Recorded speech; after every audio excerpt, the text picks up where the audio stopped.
$690 a month. That's the rent some retirees are paying right now. Not for a shed, not for a favor. For real homes, in real American towns you've never heard of, just because no one is advertising them. What if the real retirement loopholes are places like Clarksburg, Turrell, and Fort Dodge, where rent can still start under $700? Healthcare is actually quality and accessible quickly.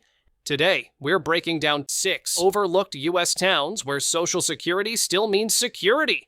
One of the towns in the list is so gate-kept that people literally don't want others to know about it.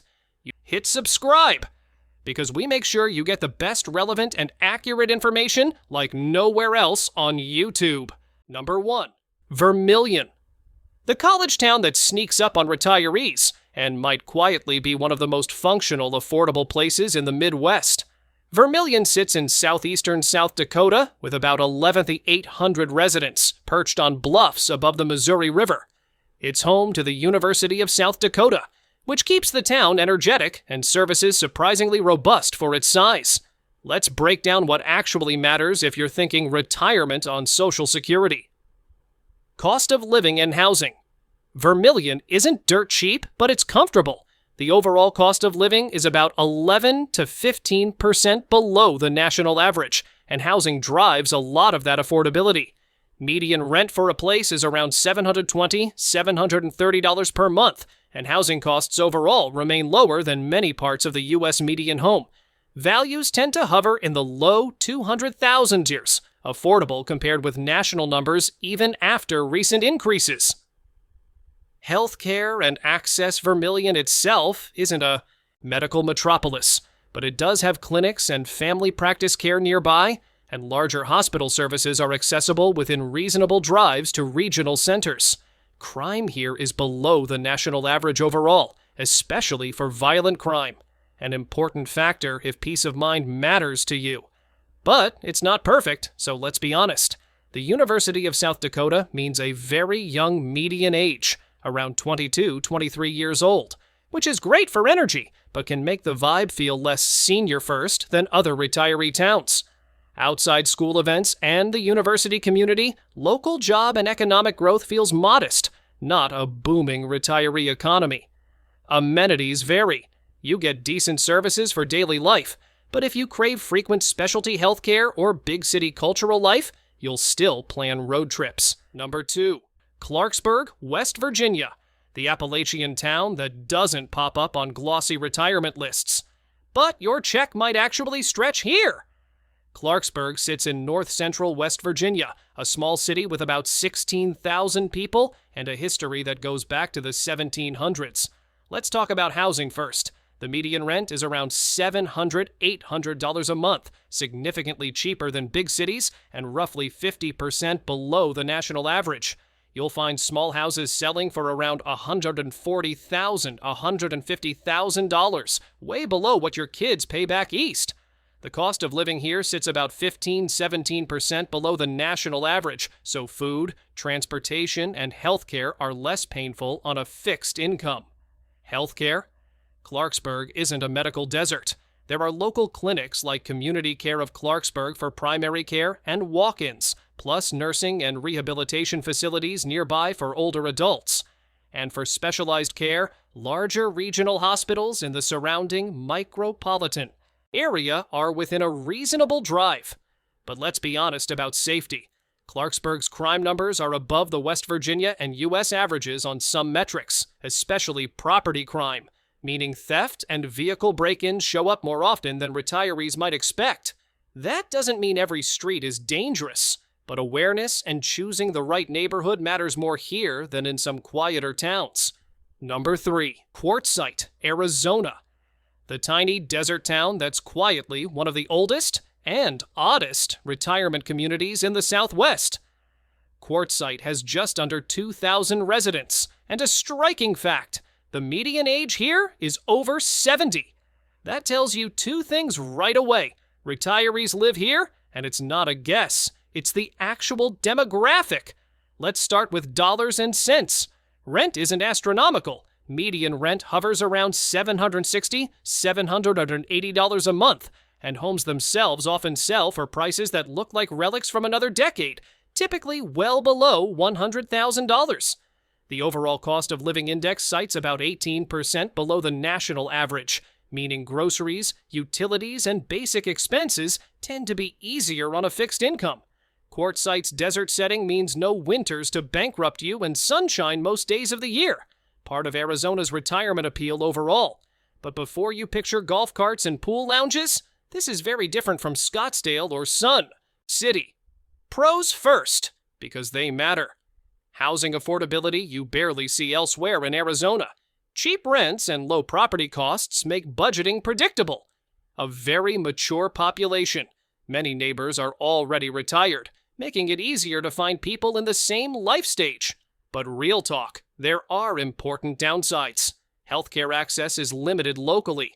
There are no large hospitals in Quartzville itself. Major medical care requires a drive to larger Arizona cities, which is simply part of life in remote areas. Economics here skew low. Median household incomes are around $24,000, $25,000, with a significant portion of the town living near poverty levels. That's the flip side of super low costs. The amenities are sparse. No big malls, no specialty restaurants, and most cultural life centers around seasonal desert events or RV gatherings. This isn't a retirement destination. It's a choice for simplicity. Number 4, Pottsville, Pennsylvania. A classic northeastern small city with history, breweries, and surprisingly realistic affordability for retirees on a fixed income.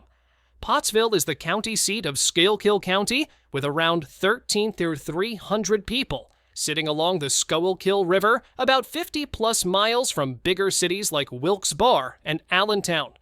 Let's get into the numbers that matter. Cost of living in Pottsville is roughly 18 to 22% below the U.S. average, driven largely by lower housing and basic goods prices. Median rent for a typical apartment is around $800, $830 per month, though listings can vary with size and amenities. Home ownership here is also cheap compared to elsewhere. Median home values frequently sit well below national figures, often under $150,000. That's the kind of number retirees dream of when Social Security is the main income source. Now the good part, healthcare. Pottsville isn't a medical desert. It's served by Lehigh Valley Hospital Schuylkill, a community hospital offering emergency, inpatient, outpatient, and routine care right in town. There's also a Schuylkill County VA clinic for veterans, which means basic care and more specialized services without huge travel costs. The city has historic charm, parks, community events, and even the legacy of Yuengling Brewery, the oldest operating brewery in the U.S., right in town. Walkability is better than in many small towns, and regular community markets and festivals keep the calendar from feeling dead. But let's be honest about the downsides. Crime stats are a mixed bag. Some local sources report overall crime a bit above average, and property crime chances, like theft or burglary, are notable enough that you'll want to be mindful of neighborhood choice. Other crime trackers show better results depending on methodology, so reality probably falls somewhere in the middle. And let's talk trade-offs. This isn't Miami or Asheville. The social scene is local. The economy isn't booming. If you want high-end healthcare specialists or big city cultural options, that's a drive. A town like Reading or Allentown is likely your nearest hub. Number 5, Berlin, New Hampshire. The small city that sounds cold, and is cold, but keeps rent and housing costs significantly friendlier than almost anywhere else in the Granite State. Berlin sits in the Great North Woods region of northern New Hampshire, along the Androscoggin River, with just over 9,400 people calling it home. Let's talk money first, because this is why you're watching. Median rent in Berlin runs around $800 a month for a typical place, and cost of living is about 16–18% below the national average, depending on the measure you use. Median home values are roughly $180,000, $190,000, far below the rest of the state where prices often double or triple that. In a state where housing prices are usually higher than the U.S. average, Berlin stands out as one of the few realistically affordable options. Healthcare in Berlin is better than you might expect for a rural area. The city is served by Androscoggin Valley Hospital, which handles routine care, emergency services, and basic specialties. For more advanced specialists, you still travel, but not painfully far compared to desert or deep rural towns. Now let's talk safety. Honestly, Berlin's overall crime rates are below the national average, especially on violent crime, making it more peaceful than a lot of U.S. towns of similar size. Property crime is closer to average, so normal precautions still make sense. But this isn't a high-crime headline city. Number 6. Waterville, Maine. The small New England city that keeps its northern charm without costing a fortune and feels like a real town, not a retirement brochure. Waterville sits along the Kennebec River with about 16,700 people calling it home. Let's break down the numbers you actually care about. The cost of living in Waterville is just under the national average, with an overall index around 97. Housing is the biggest reason. Rent and home costs are significantly cheaper than most of Maine. Median monthly rent sits around $880, $1,000 a month, depending on the size and location. Home values tend to be much lower than in coastal Maine, hundreds of thousands below Portland or Cape Elizabeth prices. That means your Social Security check doesn't have to stretch backwards just to live. It actually buys you space, lifestyle, and a little breathing room. Healthcare is another solid part of the story. Waterville is home to services like Maine General Medical Center and other clinics, and its central Maine location means you're not driving hours just for routine care. There are also senior living and assisted living communities nearby, with options for independent living, assisted care, and memory care fairly accessible. Now let's be honest about the other side of the coin. Crime in Waterville is higher than most places in Maine when you look at combined violent and property crime stats, higher than the statewide average and above what many small towns see. That doesn't mean the city is unsafe everywhere. Some neighborhoods are quieter than others, but it's something retirees should research before moving.